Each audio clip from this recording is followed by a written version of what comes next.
सुप्रभात। स्वागत है आपका फिर से समर्थ हिंदी क्लासेस में। आज हम लोग परीक्षा की दृष्टि से महत्वपूर्ण टॉपिक वाक्य के, तो आइए शुरू करते हैं। वाक्य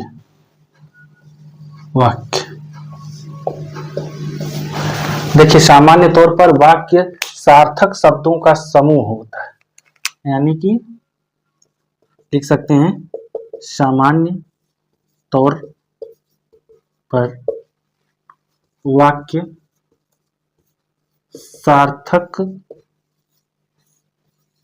शब्दों का समूह होता है। अभी आपने पिछले भाग में सार्थक निरर्थक शब्द देखे, यानी कि जो सार्थक शब्दों से बना रहेगा वो वाक्य हो जाएगा, एक पूरा वाक्य। यानी वाक्य कैसे बनता है? सार्थक शब्दों के समूह से, कई सार्थक शब्दों के मिलने से एक क्या बनता है? वाक्य बनता है पूरा। अब देखिए, वाक्य को जानने से पहले थोड़ा सा जान लीजिए उद्देश्य और दूसरा विधेय। उद्देश्य और विधेय क्या है? देखिए, यानी कि एक वाक्य में आपको एक कर्ता मिलेगा जो कार्य को करता है कर्ता, और दूसरा एक क्रिया मिलेगी। क्या मिलेगी? क्रिया मिलेगी। ठीक, एक क्रिया मिलेगी और एक कर्ता मिलेगा। तो जो उद्देश्य है उस कर्ता को ही हम क्या कहेंगे? उद्देश्य कहेंगे, और क्रिया को विधेय। क्या कहेंगे? विधेय। यानी कि जिसके बारे में बात हो रही है वो क्या है? उद्देश्य हो गया, कर्ता हो गया। और कर्ता के बारे में क्या बात हो रही है? उद्देश्य के बारे में क्या बात की जा रही है? वो क्रिया हो गई, विधेय हो गया। ठीक, यानी कि सामान्य तौर पर वाक्य सार्थक शब्दों से बना है, जिसमें एक विधेय, एक उद्देश्य, यानी एक कर्ता और एक क्रिया होना अनिवार्य होता है किसी भी वाक्य में। अब देखिए, रचना की दृष्टि से देखिए, बहुत परीक्षा में पूछता है ये। रचना की दृष्टि से वाक्य के प्रकार। रचना की दृष्टि से वाक्य के प्रकार। रचना की दृष्टि से वाक्य के 3 प्रकार हैं। यहां लिख लीजिए, रचना की दृष्टि से वाक्य के 3 प्रकार हैं। पहला, सरल वाक्य। सरल वाक्य को ही हम क्या कहते हैं? साधारण वाक्य। क्या कहते हैं? साधारण वाक्य। दूसरा क्या है? संयुक्त, मिश्र लिख लीजिए पहले, मिश्र वाक्य। दूसरा है मिश्र वाक्य। तीसरा आपका हो गया संयुक्त वाक्य। देखिए, ये 3 है। किसकी दृष्टि से? अगर पूछे कि वाक्य, रचना की दृष्टि से वाक्य कितने प्रकार है, तो सरल वाक्य, मिश्र वाक्य और संयुक्त वाक्य। अगर यही आपसे पूछ ले कि अर्थ की दृष्टि से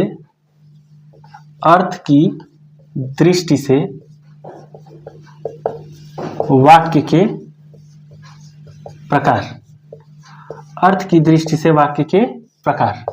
अगर आप परीक्षा में पूछ ले कि अर्थ की दृष्टि से वाक्य के कितने प्रकार हैं, तो याद कर लीजिए, अर्थ की दृष्टि से 8 हैं और रचना के आधार पर 3 है। ठीक, ये है वाक्य। जो सार्थक शब्द होते हैं उन्हीं से जो बनता है उसे हम क्या कहते हैं? वाक्य कहते हैं। यानी सार्थक समूहों से बनता है एक पूरा वाक्य, और वाक्य में होता है एक कर्ता जिसे हम उद्देश्य कहते हैं, और होती है एक क्रिया जिसे हम विधेय कहते हैं। यानी एक वाक्य में एक कर्ता और एक क्रिया होना अनिवार्य। और रचना की दृष्टि से जो है, परीक्षा में देखिए अब प्रश्न कहाँ से बनता है। परीक्षा में ये पूछ सकता है कि रचना की दृष्टि से वाक्य के कितने भेद हैं? 3। अर्थ की दृष्टि से याद कर लीजिए 8। और रचना की दृष्टि से कौन कौन है? सरल, मिश्र और संयुक्त। रचना की दृष्टि से वाक्य के प्रकार तो आपको बता दिए हैं। रचना की दृष्टि से वाक्य के 3 प्रकार है। देखिए, पहला क्या है? सरल वाक्य, या इसी को साधारण वाक्य कहते हैं। साधारण वाक्य दोनों कह सकते हैं, सरल या साधारण वाक्य। परीक्षा में जो भी दे एक ही बात, सरल या साधारण वाक्य, ये होगा। देखिए रचना की दृष्टि से जो पहला है सरल या साधारण वाक्य, यहीं से परीक्षा में 3-4 ऑप्शन दे देगा, पूछेगा कि इसमें सरल वाक्य है, साधारण वाक्य है कि संयुक्त वाक्य। तो कैसे पहचानेंगे? सरल वाक्य में एक कर्ता आपको मिलेगा प्लस एक ही क्रिया मिलेगी। क्या मिलेगी? एक क्रिया, यानी कर्ता यानी उद्देश्य, एक उद्देश्य आपको मिलेगा, उद्देश्य, और एक क्या मिलेगा? विधेय मिलेगा। एक उद्देश्य और एक विधेय आपको मिलेगा। चलिए उदाहरण देख लीजिए उसका। उदाहरण, सरल वाक्य का एक उदाहरण देख लीजिए। एक कर्ता रहेगा और एक क्रिया रहेगी, एक उद्देश्य। राम आया, पहला उदाहरण, राम आया। अगर ऐसे पूछ ले, देखिए कर्ता और एक क्रिया, एक उद्देश्य और एक विधेय मिला। दूसरा उदाहरण देख लीजिए। दूसरा उदाहरण, मोहन ने खाना खाया। मोहन ने खाना खाया। एक देखिए, एक क्रिया, मोहन कर्ता हो गया आपका, यानी मोहन क्या है? उद्देश्य है। उद्देश्य, मोहन उद्देश्य हो गया आपका, और क्रिया हो गई, क्रिया यानी क्या हो गया? विधेय, ये आपका विधेय हो गया। एक विधेय और एक कर्ता, एक उद्देश्य आपको मिलेगा। ये हो गया सरल वाक्य। जैसे कि अब देखिए तीसरा उदाहरण देख लीजिए। राधा जिद्दी लड़की, राधा जिद्दी लड़की है, एक कर्ता और एक क्रिया। देखिए रचना की दृष्टि से जो दूसरा है वो है आपका मिश्र वाक्य। क्या है? मिश्र वाक्य। मिश्र वाक्य, ठीक। मिश्र वाक्य की परिभाषा क्या है कि इसमें एक साधारण वाक्य के अलावा एक उपवाक्य ना, एक अंग वाक्य जुड़ जाता है, वहां क्या होता है? मिश्र वाक्य होता है। यानी कि एक वाक्य तो रहेगा साधारण वाक्य, साधारण वाक्य रहेगा, लेकिन उसके साथ एक उपवाक्य या उपवाक्य अंग जुड़ जाए, वाक्य जुड़ जाए, तो वहां क्या होता है? मिश्र वाक्य। जैसे देखिए इसमें बीच में जोड़ने का काम की, जो, जैसे इत्यादि शब्द आएंगे, अभी दिखाते हैं। उदाहरण देख लीजिए इसका।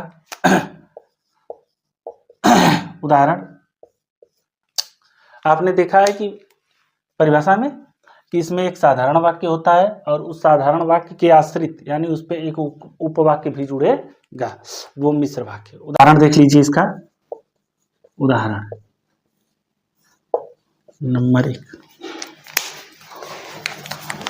उदाहरण इसका देखिए। उसने कहा कि मैं घर जाऊंगा। उसने कहा कि मैं घर जाऊंगा। अगर इस तरह वाक्य दे दे आपको और पूछे मिश्रित वाक्य है, संयुक्त वाक्य है, सरल वाक्य है, तो आप परिभाषा में देखे हैं कि एक साधारण वाक्य होगा, उसके साथ एक उपवाक्य जुड़ा रहेगा। उसने कहा कि मैं घर जाऊंगा, देखिए एक वाक्य हो गया। उसने कहा कि मैं घर जाऊंगा, दो वाक्य हो गया।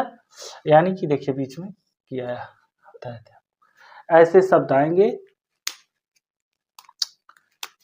दूसरा उदाहरण देखिए। यदि परिश्रम करोगे तो उत्तीर्ण हो जाओगे। अगर परिश्रम करोगे तो उत्तीर्ण हो जाओगे। देखिए पहला, देखिए यहां से एक वाक्य सरल वाक्य और तो के माध्यम, देखिए तो क्या बताया, तो लिख लीजिए, तो उत्तीर्ण हो जाओ, एक उपवाक्य के साथ ही जुड़ता है। एक साधारण वाक्य के साथ दूसरा एक साधारण वाक्य जुड़ेगा तो क्या हो जाएगा, मिश्र वाक्य बन जाएगा। इन सब के माध्यम से ही जुड़ा रहता है, समझ गए। यानी कि एक वाक्य तो रहेगा, उसके साथ एक उपवाक्य और जुड़ेगा तो वहां क्या हो जाएगा, मिश्र वाक्य। नंबर 3 देख लीजिए, संयुक्त वाक्य। संयुक्त वाक्य 2 जान लिया आपने, तीसरा है संयुक्त वाक्य। संयुक्त वाक्य की परिभाषा देख लीजिए कि जिन वाक्यों का निर्माण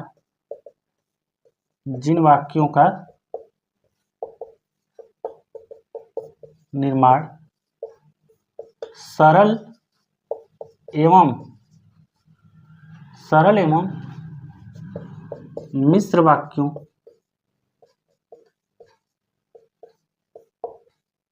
के अव्ययों के जुड़ने से होता है।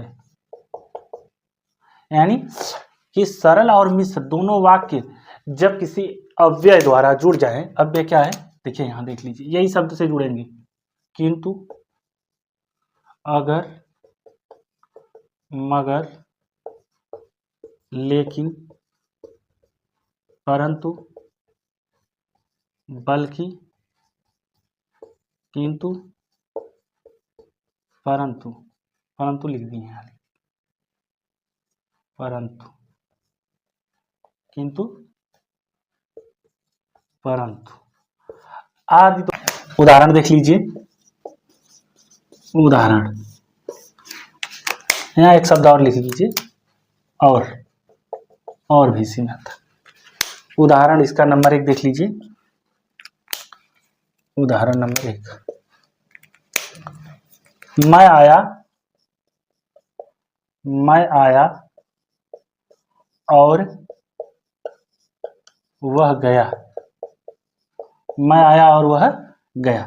देखिए साधारण वाक्य और एक अव्यय के माध्यम से, और के माध्यम से ये जुड़ रहा है, और वह गया। 2 वाक्य और बीच में अव्यय, एक सरल, दोनों सरल वाक्य और बीच में एक अव्यय के माध्यम से जुड़ गया तो कौन सा वाक्य हो जाएगा, संयुक्त वाक्य हो जाएगा। दूसरा उदाहरण देख लीजिए, रमा अच्छी किंतु जिद्दी लड़की है। रमा अच्छी किंतु जिद्दी लड़की है, ये आपका हो गया संयुक्त वाक्य। देखिए रमा अच्छी किंतु अव्यय के माध्यम से जुड़ रहा है, यहाँ लिखे हैं किंतु अगर मगर, जिद्दी लड़की है। रमा अच्छी किंतु, देखिए ये 2 चीजों से मिलकर बना, 2 वाक्यों से, और बीच में आपका अव्यय के माध्यम से। तीसरा उदाहरण देख लीजिए, उसने परिश्रम तो बहुत किया किंतु सफलता नहीं मिली। उसने परिश्रम तो बहुत किया किंतु सफलता नहीं मिली। देखिए किंतु अव्यय के माध्यम से जुड़ा है, अव्यय, किंतु एक वाक्य और दूसरा वाक्य, सफलता नहीं मिली और उसने परिश्रम तो बहुत किया। 2 वाक्य हो गया, 2 वाक्यों से मिलकर बनता है, बीच में अव्यय के माध्यम से ये जुड़े रहते हैं, ये आपके अव्यय है, किंतु, अगर, मगर, लेकिन, परंतु, बल्कि, बजाय। ठीक, ये हो गया आपका संयुक्त वाक्य। अब समझ गए होंगे।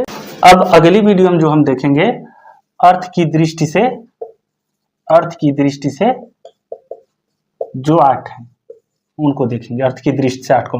लेकिन ये सरल संयुक्त मिश्र आपके लिए बहुत इंपॉर्टेंट, हर परीक्षा में क्वेश्चन वनडे एग्जाम में आता है, टीजीटी, पीजीटी, वनडे एग्जाम आदि परीक्षाओं में ये पूछता रहता है।